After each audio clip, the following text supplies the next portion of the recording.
20 मई को कर्नाटक में सिद्धारमैया के शपथ ग्रहण समारोह में पश्चिम बंगाल की मुख्यमंत्री ममता बनर्जी शामिल नहीं होंगी।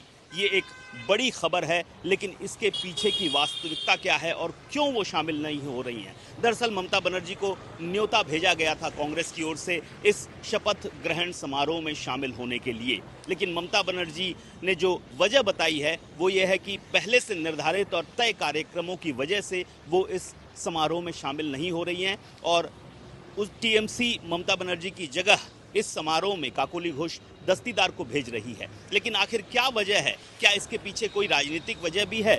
इसकी अगर हम पड़ताल करें तो ये जो समझ में आ रहा है, जो सुनने में आ रहा है कि ममता बनर्जी हो सकता है जानबूझकर इस शपथ ग्रहण समारोह में शामिल नहीं हो रही हैं। दरअसल अगर हम देखें तो कांग्रेस इस शपथ ग्रहण समारोह को एक तरह से 2024 के बीजेपी विरोधी दलों के ट्रेलर के रूप में पेश कर रही है, जहां कांग्रेस मुख्य धारा में है और बाकी सारी विरोधी पार्टियां उनके साथ हैं। लगभग 20 पार्टियों को, दलों को न्योता भेजा गया है इस समारोह में शामिल होने के लिए।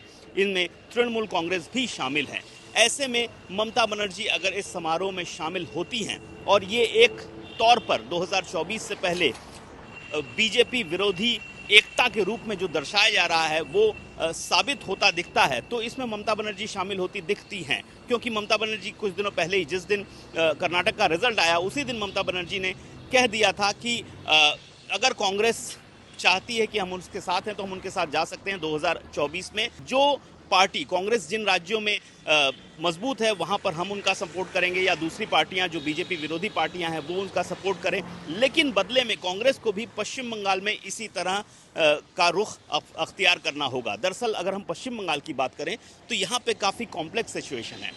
अगर जिस तरह के गठबंधन की बात हो रही है कि जो पार्टी जिस राज्य में है, बीजेपी विरोधी पार्टी, उसको बाकी की पार्टियां सपोर्ट करें, ऐसे में पश्चिम बंगाल का उदाहरण अगर हम लें तो पश्चिम बंगाल में तृणमूल कांग्रेस मुख्य विरोधी पार्टी है बीजेपी की 2024 के लिए। ऐसे में कांग्रेस को यहाँ पर बीजेपी के खिलाफ समर्थन करना होगा टीएमसी को। लेकिन यहाँ पर अधीर रंजन चौधरी के नेतृत्व में कांग्रेस लगातार टीएमसी के खिलाफ आंदोलन कर रही है और भाषणबाजी भी हो रही है, और यही आपत्ति टीएमसी को है। टीएमसी का कहना है कि अगर आप चाहते हैं कि लोकसभा चुनाव में आपको हम समर्थन दें तो पश्चिम बंगाल में भी जो चुनाव होगा उसमें कांग्रेस अलग रूप से लड़ेगी तो कोई फायदा नहीं होगा, कांग्रेस को भी टीएमसी का समर्थन देना होगा। उसके पीछे का जो तर्क दिया जा रहा है वो ये कि अगर हम असेंबली चुनाव देखें जहां पर कांग्रेस को एक भी सीट नहीं मिली 2021 के असेंबली चुनाव में, और 2019 का लोकसभा चुनाव देखें वहां भी कांग्रेस कहीं नहीं ठहरती है,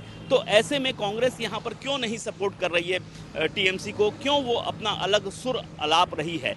तो ये मुख्य मुद्दा है। दूसरा मुद्दा है जो हमने पिछले साल देखा, 2021 के चुनाव के बाद ममता बनर्जी ने जो पहल की थी बीजेपी विरोधी ताकतों को एकत्रित करने की, कि उन्होंने दिल्ली का सफ़र किया, सोनिया गांधी से मुलाकात की, राहुल गांधी से मुलाकात की, लेकिन इसके बाद धीरे धीरे कांग्रेस से दूरी बढ़नी शुरू हो गई। और एक वक्त तो ऐसा आ गया जब ममता बनर्जी और टीएमसी भाजपा विरोधी उन ताकतों को एकत्रित करने में जुट गई जिसमें कांग्रेस भी शामिल नहीं है। यानी कि एक तीसरे मोर्चे को खड़ा करने का जो प्रयास था वो भी हमें दिखाई दिया, लेकिन वो धीरे धीरे फिर उनके रुख में, टीएमसी के रुख में तब्दीली आई, और पिछले एक महीने में अगर हम टीएमसी का रुख देखें तो फिर से वापस वो उसी जगह पर जा रहे हैं जहां पर ममता बनर्जी ने 2-3 बार कहा है कि बीजेपी के खिलाफ सबको एक साथ आना होगा। और ये फॉर्मूला क्या होगा? जो भी पार्टी बीजेपी के खिलाफ जिस राज्य में मजबूत है, बाकी की जो बीजेपी विरोधी ताकतें हैं उस पार्टी को समर्थन करें।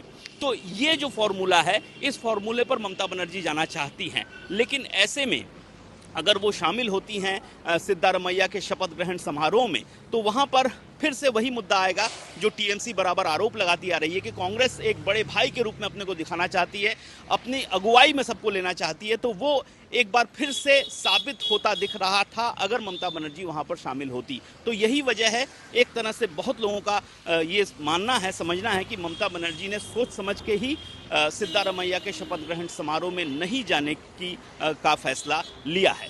कैमरामैन ऑर्घो के साथ अनुपम मिश्र, चुनाव तक, कोलकाता।